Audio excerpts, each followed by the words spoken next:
नमस्कार, मेरा नाम है डॉक्टर पुरु धवन और आज इस वीडियो में हम बात करने वाले हैं किडनी फेलियर के संकेतों के बारे में।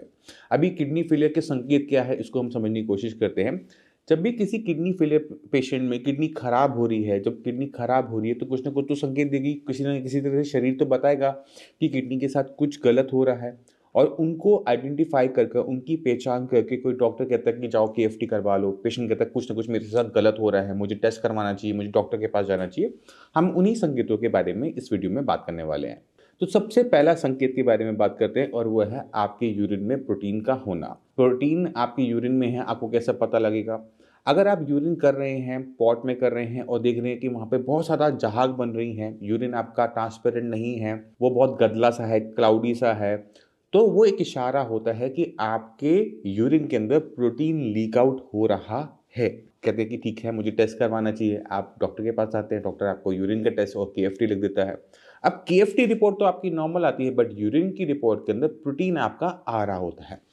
अगर आप इस प्रोटीन को इग्नोर कर देते हैं तो धीरे धीरे क्या होता है कि पता लगता है कि किडनी खराब होनी शुरू हो चुकी है, किडनी खराब हो चुकी है। क्योंकि जो हमारी स्टेज 1 ऑफ किडनी फेलियर होता है उसके अंदर हमारा जो प्रोटीन है यूरिन में प्रेजेंट होता है, बट हमारा क्रिएटिनिन वैल्यूज नॉर्मल होती हैं। तो अगर आप इस बीमारी को छोड़ देते हो, कंट्रोल नहीं करते, तो कुछ सालों में 4-5 साल बाद, 6 साल बाद हम ये देखते हैं कि किडनी काफ़ी हद तक खराब हो चुकी होती है। तो जैसे ही आपको पता लगे कि आपके यूरिन में प्रोटीन प्रेजेंट है तो आपको उसे रिजॉल्व करना चाहिए, उसे छोड़ना नहीं चाहिए। दूसरा सिम्टम हम जो देखते हैं का बढ़ा हुआ ब्लड प्रेशर। अब ब्लड प्रेशर जब किसी का बढ़ता है तो उसकी बॉडी में सिम्टम क्या जनरेट होते हैं? वो सबसे पहला जनरेट होता है वो है हेडेक। अगर बीपी आपका नॉर्मल लिमिट से ऊपर जा रहा है तो आपको हेडेक महसूस होना एक नॉर्मल चीज होती है। तो क्या होता है कि हम हेडेक का तो इलाज कर लेते हैं, बट हेडेक जिस वजह से हो रहा था उसको छोड़ देते हैं, वो है आपका ब्लड प्रेशर। अब ये जो बड़ा हुआ जो ब्लड प्रेशर है, इसके पीछे कारण आपकी किडनी भी हो सकती है।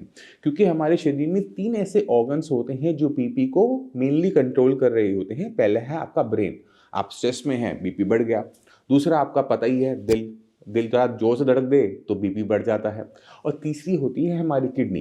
क्योंकि किडनी क्या करती है कि शरीर में जो भी नमक है उसे यूरिन के रस्ते बाहर निकाल रही होती है, बॉडी में जो पानी है उसको निकाल रही होती है, और नमक और पानी का खेल ही है बीपी। तो अगर वो ढंग से काम नहीं कर रही तो बीपी आपका शूट अप करना शुरू कर देता है। कि बीपी अगर आपका बढ़ रहा है तो वहां पर आपको जानने की जरूरत होती है कि किस ऑर्गन की वजह से बढ़ रहा है। क्या मेरा स्ट्रेस ज्यादा है, क्या मेरा कार्डियक कोई इश्यू है, या फिर मेरी किडनी की कोई नुकसान हो रहा है। तो वहां पर काम करने की जरूरत होती है। तो जिनका भी बीपी बढ़ा रहता है, मेरी यही एडवाइस होती है कि आप 6-6 महीने पे अपना किडनी का टेस्ट, यूरिन का टेस्ट करवाते रहा करो। क्योंकि नहीं पता होता कि कब बीपी से किडनी खराब हो जाए और किडनी से बीपी बढ़ जाए। अब चलते हैं अपने तीसरे संकेत के ऊपर और वह है खून की कमी होना। अब खून की कमी होना फीमेल्स में तो कॉमन होता है, पर वो मेल्स में कॉमन नहीं होता। आप अपना टेस्ट करवाया, रूटीन चेकअप करवाया, हीमोग्लोबिन दिखा कि आपका आ रहा है 8-9 आ रहा है, तो वो एक मेल के हिसाब से बहुत कम है। अब जब 8-9 हीमोग्लोबिन आ रहा है तो उसके पीछे हम रीजन सोचते हैं। खून देखते हैं, खून कम है तो हो सकता है आयरन की कमी हो सकता है प्रोटीन की कमी हो सकता है मेरे खाने में कमी रह गई हो, इस वजह से खून नहीं बन पा रहा। और हम कहीं ना कहीं इस सिम्टम को, इस संकेत को दबा देते हैं कि मैं चुकंदर खा लूंगा, मैं अनार खा लूंगा, मेरा हीमोग्लोबिन पूरा हो जाएगा, और वो थोड़ा बहुत हो भी जाता है। ये जो हीमोग्लोबिन कम हो रहा था वो जरूरी नहीं है कि खाने की कमी की वजह से हो, वो किडनी की वजह से भी हो सकता है। क्योंकि किडनी हमारी क्या करती है, वो एक हार्मोन बनाती है जिसका नाम है एरिथ्रोपोइटिन। अब एरिथ्रोपोइटिन क्या करता है कि जो आपने खाने में प्रोटीन खाया, फोलिक एसिड खाया, B12 खाया, आयरन लिया, उसको आपस में चिपकाकर हीमोग्लोबिन यानी आपका खून का कण बनाती है। अब अगर आपके शरीर में किडनी खराब हो रही है तो ये एरिथ्रोपोइटिन निकल नहीं पाता, कम निकलता है, जिससे वजह से हमारा हीमोग्लोबिन कम बनता है। तो ये एक सिम्टम होता है जो हमें बता रहा है कि आपकी किडनी के साथ कुछ गलत हो रहा है।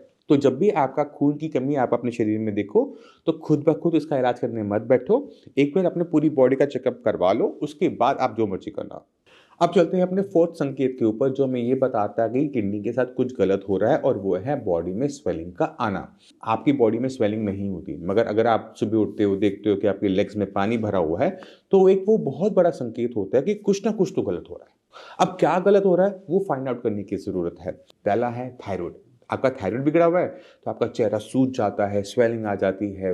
मगर अगर आपके पैरों में सूजन आ रही है और दोनों पैरों में सूजन आ रही है तो उसके पीछे जो सबसे बड़ा कारण देखा जाता है वो किडनी फेलियर ही है। हमारी किडनी यूरिन बनाकर पानी को शरीर से बाहर निकाल रही है। अब मान लो कि आपकी किडनी कम काम कर रही है तो पानी कम निकला तो वो शरीर में इकट्ठा होना शुरू हो जाता है, जिसकी वजह से हमें लेग्स में स्वेलिंग देखने को मिल जाती है।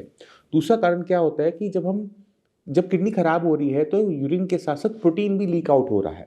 अब प्रोटीन जो होता है वो हमारे खून को गाढ़ापन देता है। अब जब खून गाढ़ा है तो ठीक है, बट अगर खून पतला हो जाए ना तो पानी बनकर वो पैरों में भरना शुरू हो जाता है, फ्लूइड बनकर पैरों में भरना शुरू हो जाता है और हमें सुबह देखने को मिलता है दोनों पैरों में स्वेलिंग।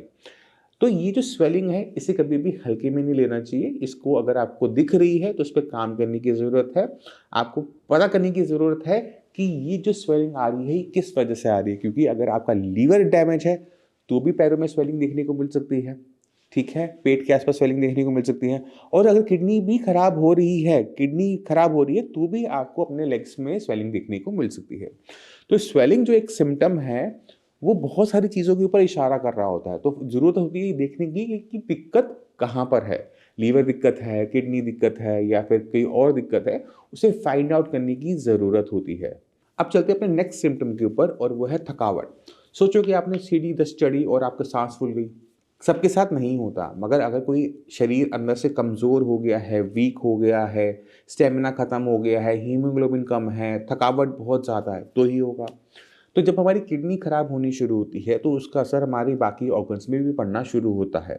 तो आपकी जो जनरल एक्टिविटीज़ होती हैं जहाँ पर हमारा शरीर बहुत एक्टिव होता है, 10-20 सीढ़ियाँ चढ़ना, भागना, दौड़ना, वो शरीर के लिए कठिन होना शुरू हो जाता है और जिसकी वजह से हमें सांस फूलने की दिक्कत देखने को मिल जाती है कि मैंने 10 सीढ़ियाँ चढ़ी हैं और मेरी सांस फूल गई, मैं थक गया, मुझे बैठने की ज़रूरत है। तो ये जो थकावट है ना, इसको कभी भी मल्टीविटामिन लेके दबाना नहीं चाहिए। आपको जब भी लगेगा कि आपका शरीर बहुत ज़्यादा बार-बार थक रहा है, तो आपको एक बार अपना फुल बॉडी चेकअप करवाना चाहिए कि ये पता लगेगा कि थकावट के पीछे रीज़न क्या है। थायराइड तो रीज़न नहीं है, हीमोग्लोबिन की दिक्कत नहीं है, लीवर का कोई इश्यू तो नहीं है, किडनी ठीक से काम कर रही है, नहीं कर रही। अगर आप इन छोटे-छोटे संकेतों पे सही एक्शन ले लेते हो, तो आप अपनी किडनी को खराब होने से पहले ही रोक सकते हो। क्योंकि ये जो सिम्पटम मैंने आपको बताए ये इतने जनरल हैं कि हर दूसरे इंसान के अंदर देखने को मिल जाते हैं। बीमारियाँ उनमें पनपती है जो इन संकेतों को दबा देते हैं। तो आपको ज़रूरत है समझने की कि आपका शरीर किसी भी बड़ी बीमारी के लिए भी छोटे-छोटे संकेत शुरू में देगा। उन छोटे-छोटे संकेतों को आपने लेना है, आपने उन पे काम करना है, खुद कर सकते हो वेल एंड गुड, नहीं कर सकते डॉक्टर की हेल्प लो, बट बीमारी को पालो मत। तो मैं उम्मीद करता हूँ इस वीडियो से आप काफ़ी कुछ समझ गए होंगे उन संकेतों के बारे में जो हमारा शरीर देता है जब किडनी खराब होती है। फिर भी माइंड में कोई भी डाउट रह जाए, कुछ भी पूछना चाहते हो, मोस्ट वेलकम है, आके मिल सकते हैं, डॉक्टर की पूरी टीम से बात कर सकते हैं। इसी के साथ आप सभी में चलने की आज्ञा चाहूँगा। मिलते हैं अगली वीडियो में, तब तक के लिए नमस्कार।